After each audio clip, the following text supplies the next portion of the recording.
எப்பயாச்சும் ஒரு வாட்டி சொல்லுவாங்க வராரு இல்லைன்னு. இது வரைக்கும் நான் அவரை பார்த்ததே கிடையாது. நாங்கள் ஏமாந்து இந்த ஆட்சி இருக்கும் அந்த ஆட்சி இருக்கும்னு பார்த்து ஆட்சி மாற்றம் வந்தால் நல்லா இருக்கும்னு சொல்லிட்டு நாங்கள் போட்டுட்டோம் ஓட்டு. உதயசூரியனுக்கு தான் போட்டுட்டோம். ஏதோ செய்வார் அப்படின்னு நினச்சோம். ஆனால் பட் அங்கே எங்களுக்கு எதுவுமே அடிப்படை தேவையே இல்லைங்க. எங்களுக்கு இந்த ஆர்கே நகர் தொகுதி மக்கள் வந்து ரொம்ப கஷ்டத்தில் இருக்க மக்கள் தான். தெரியல, இந்த ஆட்சியில் பார்த்தீங்கன்னு வச்சுக்கோங்க, விலைவாசி தான் பயங்கரமாக உயர்ந்து போயிருக்கு. அரிசியோட விலை முடியல எங்களால், காய்கறி விலை, பருப்பு விலை, ஒரு அத்தியாவசியமான தேவை வந்து நம்மளுக்கு மின் கட்டணம் மாதத்துக்கு ஒரு அவர் எவ்வளோ வாக்குறுதி கொடுத்தாரு அது தெரியல எங்களுக்கு. பொதுமக்களுக்கு என்ன, நம்ம தினமும் அன்றாட வாழ்க்கைக்கு போகிறதுக்கே எங்களுக்கு சரியாக இருக்குது. மின் கட்டணம் வந்து ரொம்ப அதிகமாகிடுச்சு. சொந்த வீடு வச்சுருக்கவங்க எங்களால் வந்து அந்த வரியெலாம் கட்டவே முடியல.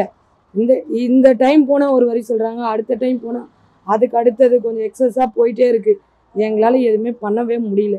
நிறைய வந்து இங்கே பார்த்தீங்கன்னா இப்போ எங்கள் ஏரியாவில் கஞ்சா புழக்கம் அதிகமாகிடுச்சுங்க. வெளியில் லேடிஸ்லாம் யாருமே போக முடியல. அங்கே ஒரு பிரிட்ஜு ஒன்று இருக்குது, அந்த பிரிட்ஜுக்கு அடியில் வந்து ஓப்பனாக பார்க்கலாம். ஃபஸ்ட்லாம் நாங்களாம் எதிர்த்து கேட்க முடியும், இப்போ எதிர்த்து கேட்க எங்களுக்கு பயமாக இருக்குது. எதுவும் கேட்க முடியல, பசங்களே கேட்க முடியும். எல்லாம் 15-13 வயசு பசங்க கூட கையில் வந்து விற்கிறானுங்க. இல்லைங்க, நாங்கள் அவரை பார்த்ததில்லை. அவர் பேர் வேணால் கேள்விப்பட்டிருக்கோம். எலெக்ஷன் கூடவே நாங்கள் சரியாக பார்த்தது கிடையாது. இது 4 வருஷம் ஆயிடுச்சு. இது வரைக்கும் அவர் என்ன செஞ்சுருக்காருன்னு என்ன இல்லை. நிறைய மக்கள் நீங்கள் கேட்டிங்க, பப்ளிக்கை கேட்டிங்கன்னா கூட அவங்க சொல்லிவிடுவாங்க. எங்களை சுற்றி ஒரே பிரச்சனை தான் இருக்குது. டிஎம்கே ஆட்சி எப்படி சொல்கிறதுன்னு தெரியல. டிஎம்கே ஆட்சினாலுமே ரொம்ப படும் கேவலமாக இருக்குது தான். அவங்க வந்தாலே இப்போ கொள்ளை அதிகமாக தான் ஆகும். இப்போ பெண்களுக்கு பாதுகாப்பு இல்லை. 10ஆம் வருஷம் இந்த ஆர்கே நகர் ஃபுல்லாக பள்ளம் நோண்டி இது போட்டாங்க. சரி, அதை போட்டு முடிச்சுட்டாங்கன்னு நினச்சேன். இப்போ மறுபடியும் தோண்டிட்டு வராங்க. இது தோன்றதுனால வந்து காவா அடைப்பு வந்து ஃபுல்லாக மெட்ரோ வாட்டரில் கலந்துடுச்சு. கலந்த உடனே எங்களுக்கு தண்ணி வசதியே கிடையாது. டேங்க் எல்லாம் 2 வருஷத்துக்கு முன்னாடி டேங்க் எடுத்துட்டாங்க. என்னன்னு கேட்டால் பிரிட்ஜு போட போகிறேன், அதனால் டேங்க்கு வந்து எங்களுக்கு இடைஞ்சலாக்குன்னு எடுத்துட்டாங்க. சரி, நாங்கள் எவ்வளோ கேட்டு பார்த்தோம், கெஞ்சினா ஒன்றும் விடல.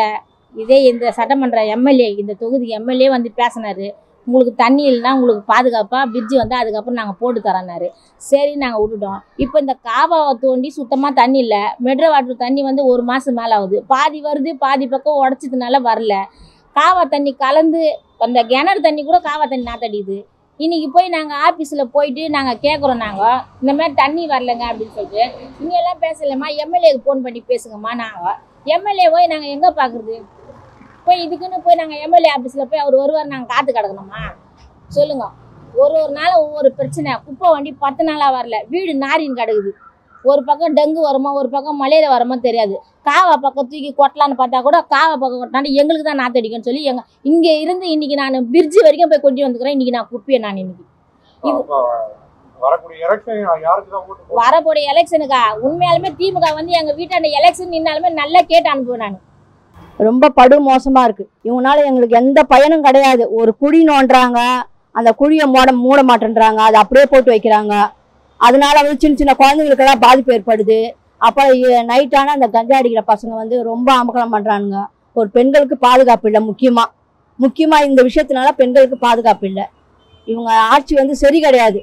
அதனால நாங்கள் மாற்றம் கொண்டு வருவோம். 26 வந்து நாங்கள் கண்டிப்பாக மாற்றம் கொண்டு வந்து ரெட்டை இலைக்கு போடுவோம். நாங்கள் பாவம் சின்ன குழந்தையிலேருந்து பெரியவங்க பெரிய பாதுகாப்பு இல்லைன்னு தான் சொல்லின்னு ஒருத்தர் அலைகிறாங்களா கண்டி.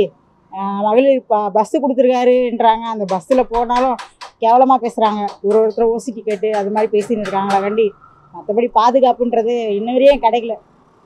இதை விட்டுட்டு அப்புறம் 1000 ரூபா கொடுக்குறாரு. அந்த 1000 ரூபாவும் எங்களுக்கு பிரயோஜனம் இல்லை.